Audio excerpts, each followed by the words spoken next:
So guys, for the first method, you're going to head it with search and type in Windows Security. Now, you're going to right click on it and then click on App Settings. And then once you're on this, you're going to scroll down and then click on Terminate. Now, you're going to click on Repair.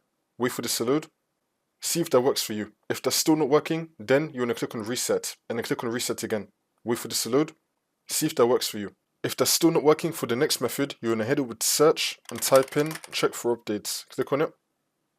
And then once you're on this, you're going to click on Check for Updates. Make sure your computer is fully up to date. If that's still not working for the next method, you're going to head it with search and type in CMD. Now, you're going to run it as administrator. And then click on Yes. And then once you're on this, you're going to type in SFC /scan now. And then click on Enter. Then you want to run the scan. Wait for this to load. And then once that's been done, we're now going to type in DISM /online /cleanup -image /restore health. Click on Enter again. You now want to run this scan as well. Wait for this to load.